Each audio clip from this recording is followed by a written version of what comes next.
Hello friends, स्वागत है आप सभी का हमारे यूट्यूब चैनल पर। तो आज की इस वीडियो में देखने वाले हैं क्लास 8 का जो फाइनल एग्जाम हुआ 2024 में फर्स्ट सिटिंग में हिंदी और इंग्लिश और एक्स्ट्रा विषय का हुआ था। ठीक है, तो इस वीडियो में केवल हिंदी का क्वेश्चन और आंसर की को देखेंगे जिसमें से 50 मार्क्स का हुआ था। ठीक है, तो चलिए बिना देर किए शुरू करते हैं और हम लोग बढ़ते हैं क्वेश्चन आंसर की ओर। ठीक है, ये पेपर नंबर 1 था जिसमें 3 विषय को शामिल किया गया था। तो पहला कॉलम दिया है अपठित गद्यांश है, देख सकते हैं। ठीक है, अगर गद्यांश को आप पढ़ना चाहते हैं तो पढ़ भी सकते हैं आपको, लेकिन तो हम आपको पढ़ के ही बताएंगे। पहला हम कहा है कि निर्देशित दिया है कि निम्नलिखित गद्यांश को ध्यानपूर्वक पढ़कर प्रश्न संख्या 1 से 5 तक के लिए सही विकल्प का चयन करें। जो गद्यांश जो इसमें लिखा गया है, एक कहा गया है कि मनुष्य एक सामाजिक प्राणी है, इसलिए वह एकता की कल्पना करता है। एकता मनुष्य के जीवन के लिए अनिवार्य है। परिवार को सुखी बनाने के लिए लोगों में एकता चाहिए। ठीक है, समाज को खुशहाल करने के लिए सभी जातियों, संप्रदायों और वर्गों में एकता चाहिए और देश को आज़ाद बनाए रखने के लिए देशवासियों में एकता चाहिए। इस प्रकार परिवार, समाज और देश को हर तरह से सुखी और भरा पूरा आगे आगे लिखा हुआ भरा पूरा बनाए रखने के लिए सभी लोगों में एकता आवश्यक है। एकता ना होने पर जीवन के सभी अंग टूटकर बिखर जाते हैं। यानी ये एकता के बारे में इस गद्यांश में दिया गया।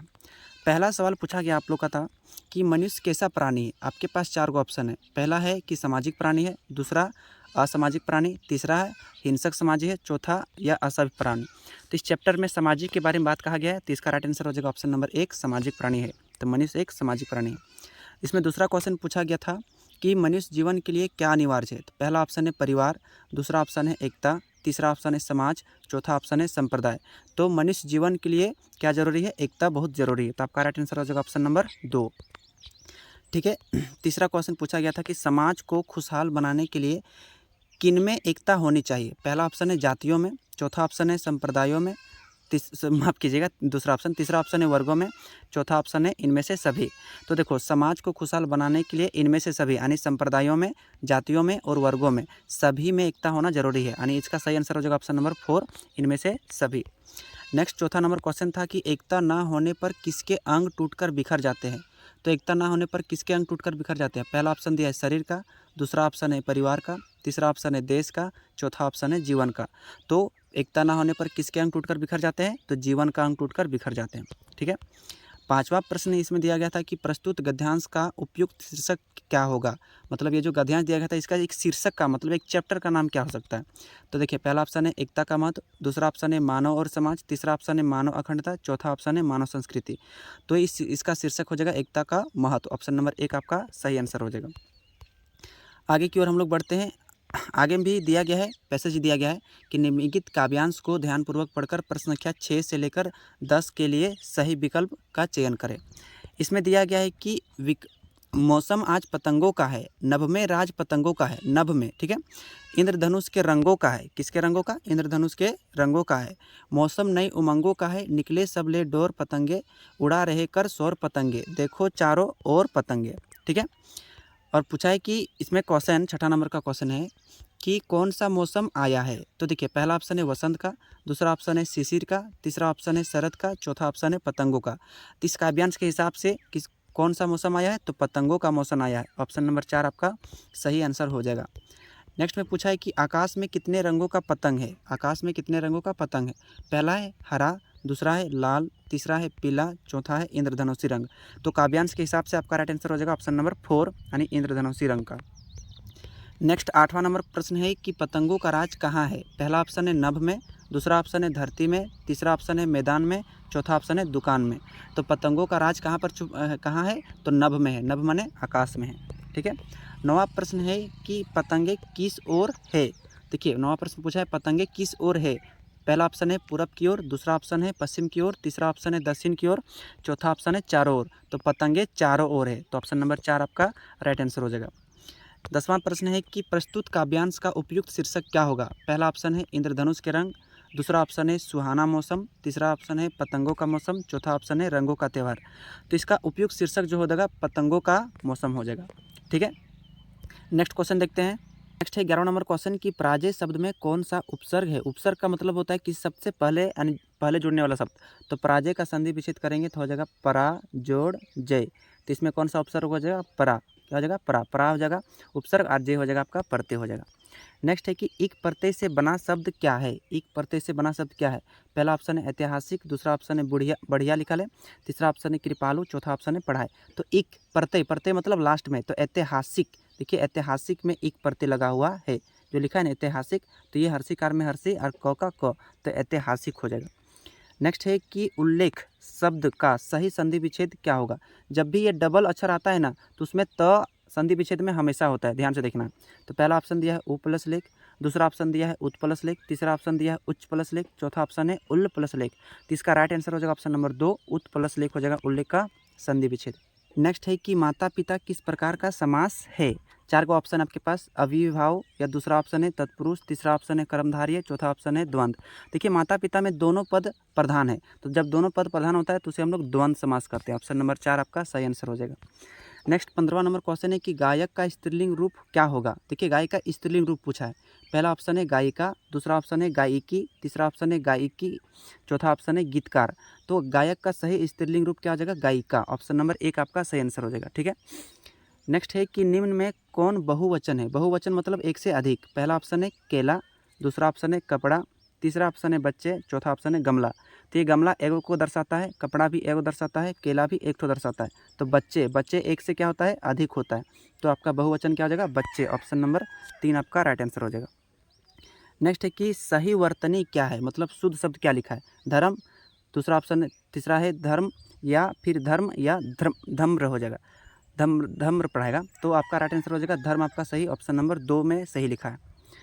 18वां नंबर क्वेश्चन है कि शीश शब्द का तद्भव रूप क्या होगा। तद्भव और देशज विदेशज आप लोग पढ़े होंगे, ठीक है। तो शीश शब्द का तद्भव रूप क्या होगा। पहला ऑप्शन है शरीर, दूसरा ऑप्शन है शेष, तीसरा ऑप्शन है शीशा, चौथा ऑप्शन है सिर। तो शीश का मतलब होता है सिर, ठीक ना, शरीर नहीं होता है। शीश का मतलब क्या होता है, सिर।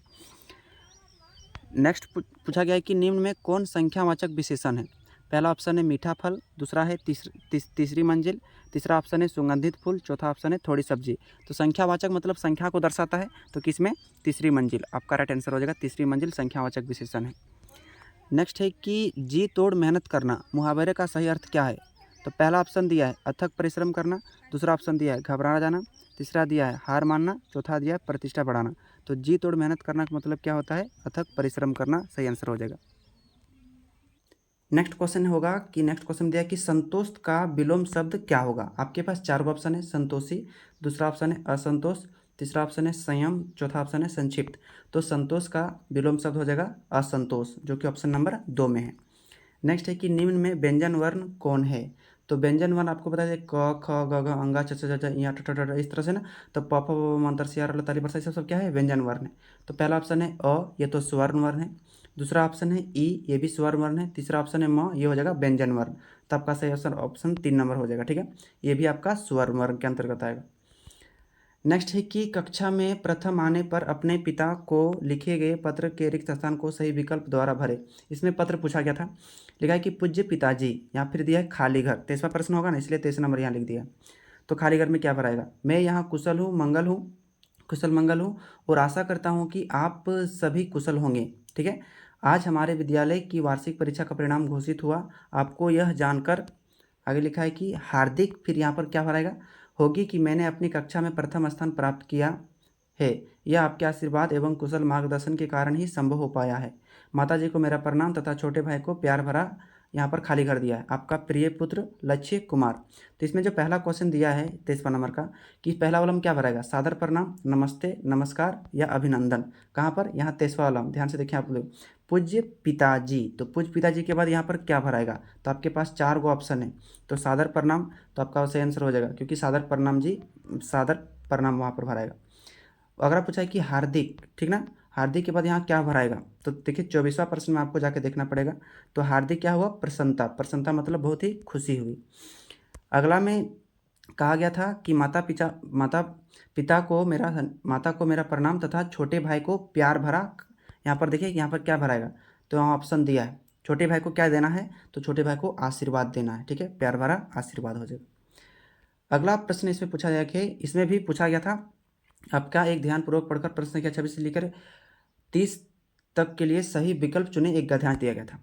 इसमें पहला गद्यांश दिया गया है कि उसके मुंह पर तिरस्कार की हंसी फूट पड़ी। उसने कहा, तमाशा देखने नहीं दिखाने निकला हूँ, कुछ पैसे ले जाऊँगा तो माँ को पथ्य दूंगा। ठीक है, आगे लिखा है कि मुझे शरबत ना पिलाकर आपने मेरा खेल देखकर मुझे कुछ कुछ दे दिया होता तो मुझे अधिक प्रसन्नता होती। आगे क्या कि मैं आश्चर्य से उस 13-14 वर्ष के लड़के को देखने लगा। हाँ बाबूजी, मैं सच कहता हूँ, माँ जी बीमार है इसलिए मैं नहीं गया। कहाँ? जेल में। जब कुछ लोग खेल तमाशा देखते ही है तो मैं क्यों न तमाशा दिखाकर माँ की सेवा करूँ और अपना पेट भरूँ। तो ये इसमें पहला जो क्वेश्चन पूछा गया गद्यांश का कि प्रस्तुत गद्यांश किस पाठ से लिया गया है, तो पहला ऑप्शन है अमरूद का पेड़ से, दूसरा ऑप्शन है छोटा जादूगर, तीसरा है बस की यात्रा, चौथा है गुरु शिष्य। तो ये छोटा जादूगर चैप्टर से लिया गया। ठीक है, इसमें अगला प्रश्न पूछा गया कि कौन पैसा कमाना चाहता है, तो पैसा कमाना कौन चाहता था, तो छोटा जादूगर पैसा कमाना चाहता था। ठीक है, नेक्स्ट है कि लेखक ने लड़के की मदद कैसे की, तो देखिए 4 गो आपके पास ऑप्शन है। ठीक है, मेला घुमाकर, खाना खिलाकर, झूला में बैठाकर या शरबत पिलाकर। तो लेखक ने लड़के की मदद शरबत पिलाकर किया था। नेक्स्ट है कि लड़का कितने वर्ष का था, तो देखिए गद्यांश के हिसाब से 13-14 वर्ष का था लड़का। ठीक ना, 13-14 वर्ष का। और भी ऑप्शन दिया है। नेक्स्ट है कि लड़का पैसा कमाकर क्या करना चाहता था, तो क्या करना चाहता है, तो 4 गो ऑप्शन है, घूमना चाहता है या मिठाई खाना चाहता है या माँ की सेवा करना चाहता है या नए कपड़े खरीदना चाहता है। तो लड़का पैसा कमाकर माँ की सेवा करना चाहता है। ठीक है, तो ऑप्शन नंबर 3 नंबर आपका सही आंसर हो जाएगा। एक तीसरा प्रश्न है कि सम्राट अशोक किस पर विजय पाना चाहते थे, तो चैप्टर के हिसाब से सम्राट अशोक कहाँ विजय पाना चाहते थे, मगध में या कलिंग में या अवध में या बक्सर में। तो सम्राट अशोक कलिंग पर विजय प्राप्त करना चाहते थे। नेक्स्ट है 32वां प्रश्न कि किस पाठ में दिव्यांग महिला के धैर्य, दृढ़ इच्छाशक्ति एवं सफलता के बारे में बताया गया है, तो बड़े भाई साहब। तो ये भी ऑप्शन नंबर 1 आपका सही आंसर हो जाएगा, बड़े भाई साहब नामक चैप्टर में। नेक्स्ट है कि हुंड्रू का जलप्रपात किस नदी पर है, तो हुंड्रू का जलप्रपात कोयल नदी पर या शंख नदी पर या मयूराक्षी नदी पर या स्वर्णरेखा नदी पर। तो हुंड्रू का जलप्रपात आपका स्वर्णरेखा नदी पर स्थित है। नेक्स्ट है कि हमारे आचरण पर किसका गुप्त प्रभाव पड़ता है, तो हमारे आचरण पर किसका गुप्त प्रभाव पड़ता है, ऑप्शन है कुल का या संस्कार का या संगति का या पढ़ाई का। तो हमारे आचरण पर संस्कार का क्या पड़ता है, गुप्त प्रभाव पड़ता है। नेक्स्ट है कि मरांग गोमके का अर्थ होता है, 35वां प्रश्न में था। मरांग गोमके मतलब क्या होता है, महान पुरुष, दूसरा ऑप्शन दिया है विद्वान पुरुष, तीसरा ऑप्शन दिया है धार्मिक पुरुष, चौथा ऑप्शन दिया है सामान्य पुरुष। तो महान गोमके का मतलब होता है महान पुरुष, ऑप्शन नंबर 1 आपका राइट आंसर हो जाएगा। नेक्स्ट था कि महाराजा छत्रसाल कहाँ के राजा थे, तो ऑप्शन है हैदराबाद के, दूसरा ऑप्शन है बुंदेलखंड के, तीसरा ऑप्शन है उत्तराखंड के, चौथा ऑप्शन है रुहेलखंड के। तो महाराज छत्रसाल बुंदेलखंड के राजा थे, ऑप्शन नंबर 2 आपका राइट आंसर हो जाएगा। 37वां प्रश्न है कि अमरूद के पेड़ अंततः क्यों काटा गया, तो वो चैप्टर में क्यों काटा गया था, अंधविश्वास के कारण या कीड़े लगने के कारण या फल नहीं लगने के कारण या मीठा नहीं होने के कारण। तो अमरूद का पेड़ इसलिए काटा गया क्योंकि वो अंधविश्वास के कारण काटा गया था। ठीक है, तो ऑप्शन नंबर 1 आपका राइट आंसर हो जाएगा। 38वां प्रश्न है कि विद्यालय में बाल संसद के सभी मंत्रियों के कार्यों की देखरेख करने का काम किस मंत्री का होता है। जो विद्यालय में बाल संसद होता है सभी मंत्रियों का देखरेख कार्य किसका होता है, पहला ऑप्शन है सफाई मंत्री का, दूसरा ऑप्शन है शिक्षा मंत्री का, तीसरा ऑप्शन है खेल मंत्री का, चौथा ऑप्शन है प्रधानमंत्री का। तो सभी को देखरेख करने का काम प्रधानमंत्री का होता है, ऑप्शन नंबर 1 आपका राइट आंसर हो जाएगा। नेक्स्ट है कि निर्देश जो दिया गया नेक्स्ट काव्यांश में, काव्यांश को ध्यानपूर्वक पढ़कर पद संख्या 39 से 43 तक के लिए सही विकल्प का चयन करें। इसमें दिया गया कि चाह नहीं मैं सुरबाला के, ठीक है, गहनों में गुथा जाऊं, चाह नहीं प्रेमी माला में बिंद प्यारी को ललचाऊं। आगे लिखा है कि चाह नहीं सम्राटों के सौ पर है हरि डाला जाऊं, चाह नहीं देवी के सिर पर चढ़ूं, भाग पर इठलाऊं। किस पर उठलाऊं, भाग पर। तो पहला जो इसमें पूछा कि प्रस्तुत काव्यांश किस कविता से ली गई है, तो देखिए पुष्प की अभिलाषा से इसमें लिया गया है। ठीक है, तो इसको आप याद रखिएगा, पुष्प की अभिलाषा से।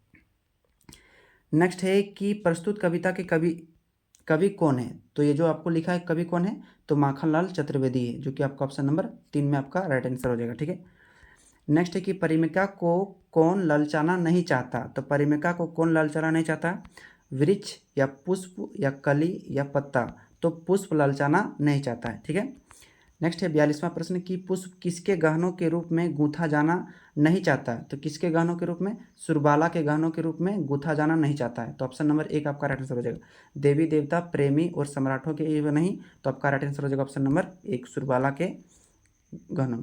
नेक्स्ट है कि पुष्प किस प्रकार इठलाना नहीं चाहता है? तो देखिए लास्ट वाला में दिया गया था अपने कर्म पर या अपनी सुंदरता पर या अपने सुगंध पर या अपने भाई पर। तो इसका सही आंसर हो जाएगा ऑप्शन नंबर 4 अपने भाई पर। जिस तरह से पैसेज में लास्ट में दिया था कि जो पुष्प जो होता है अपने भाई पर इठलाऊं ना, यहाँ पर लिखा था। ठीक है, 44वां प्रश्न देखते हैं। इसमें पूछा था कि बूढ़ी औरत कितने वर्ष की हो गई थी? तो चैप्टर के हिसाब से आपको याद होना चाहिए कितने वर्ष हो गई थी। तो 75 वर्ष इस चैप्टर के हिसाब से आपका सही आंसर हो जाएगा। नेक्स्ट है कि गांव के लोग बूढ़ी औरत के सामने क्यों हाथ जोड़ लेते थे? तो उसके आदर के कारण या प्रेम से या श्रद्धा से या डर से। तो बूढ़ी औरत के सामने डर से लोग हाथ जोड़ लेते थे। आपका राइट आंसर हो जाएगा ऑप्शन नंबर 4 हो जाएगा। ठीक है, नेक्स्ट क्वेश्चन देखते हैं। नेक्स्ट क्वेश्चन है कि कानून की किसी भी किताब में किस शब्द का जिक्र नहीं है? पहला है अपराध, दूसरा न्याय, तीसरा है डायन, चौथा है अन्याय। तो किसी भी किताब के कानून में अपराध शब्द मिल जाएगा, न्याय भी मिल जाएगा, अन्याय भी मिल जाएगा, लेकिन डायन शब्द का जिक्र नहीं मिलेगा। तो पूछा है कि किसका जिक्र नहीं है? तो डायन शब्द का जिक्र नहीं है, यानी ऑप्शन नंबर 3 आपका राइट आंसर हो जाएगा। 47वां प्रश्न है कि भारत के आग्रह करने पर श्री भरत लिखा है कि आग्रह करने पर श्री राम ने उन्हें क्या दिया? तो जब भरत ने आग्रह किया था तो उन्हें क्या दिया था? सिंहासन दिया था, या अपना मुकुट दिया था, या धनुष बाण दिया था, या खड़ाऊ दिया था। खड़ाऊ क्या होता है? ये लकड़ी का एक प्रकार से चप्पल होता है। तो भरत को खड़ाऊ दिया था भेंट में। ठीक है, नेक्स्ट है कि श्री राम को अयोध्या लौटने के लिए कौन कौन बनाने गए थे? क्योंकि उसका वनवास हो गया था 14 वर्ष का। तो बनाने के लिए कौन कौन गए थे? भरत गए थे भाई, और फिर गुरु वशिष्ठ, तीसरा ऑप्शन राजा जनक, चौथा इनमें सभी। तीन में से सभी लोग गए थे लौटाने के लिए। ठीक है, 49वां प्रश्न आपके सामने है कि विकास के नाम पर प्रकृति के दोहन का चित्रण किस कविता में हुआ है? तो किस कविता में हुआ है? तो बूढ़ी पृथ्वी का दुख में। इस चैप्टर में विकास के नाम पर प्रकृति का दोहन हुआ है। तो नेक्स्ट क्वेश्चन है लास्ट क्वेश्चन 50वां प्रश्न कि बूढ़ी पृथ्वी के दुख का क्या कारण था? तो पहला ऑप्शन दिया है पेड़ों को काटना, दूसरा ऑप्शन दिया है नदियों को दूषित करना, तीसरा ऑप्शन है पहाड़ों का विस्फोट करना, चौथा ऑप्शन है इनमें से सभी।